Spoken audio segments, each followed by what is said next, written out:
Alright, can I get you to step right over here? Nope, just right over here. Just take a big step right over there, right beside me. Right over here, perfect. I'm going to get you to turn around and wave hello to the audience. Hello, audience. How is it? Okay, awesome. Now, our young volunteer here has electrons.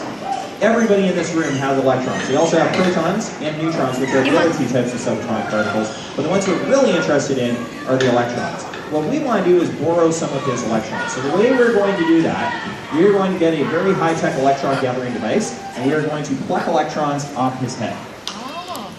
Does that sound dangerous? Good. I'm glad you think so. All right. So what we're going to do, we're going to use our very high-tech electron gathering device, a balloon. Why a balloon, you might be wondering? Why not something even scarier and high-tech looking, like that thing, or this thing over here with the spikes? No, none of those would actually work. The balloon is perfect because the balloon is made of really stretchy material, rubber. Rubber acts as an insulator. What that means is it forces electrons to stick together. Normally electrons don't like to stick together. Excuse me one second.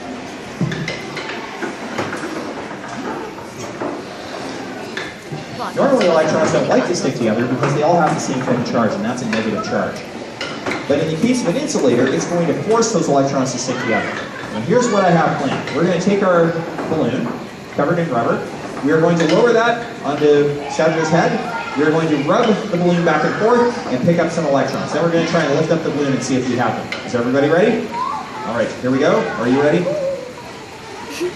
Okay, here we go. 3, 2, 1. He's a bit unsure, but he's willing to go with it. I like that.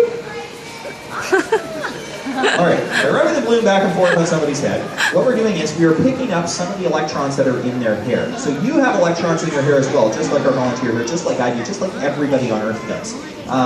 Here's the thing though, we're not taking all of the electrons, we're just taking some of the electrons.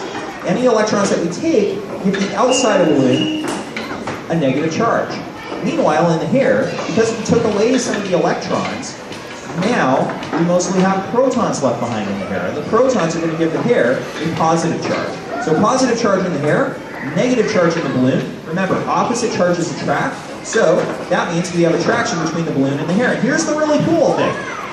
We don't even have to have the balloon touching the hair to get the attraction to happen. If we pull the balloon off of the hair still stands up. And wherever the balloon goes, the hair is going to follow. Over there, over there, over here, over there. We can make the hair dance. Dancing hair. All right, let's give our volunteer a very big hand for helping us out. There you go, sir. There's your electrons back. Very nice to meet you. I'll get you to return to your seat. Nice work. All right. I got nothing else. No. There's more show, but, you know. All right, cool. All right. So, what we're going to do now, we're going to see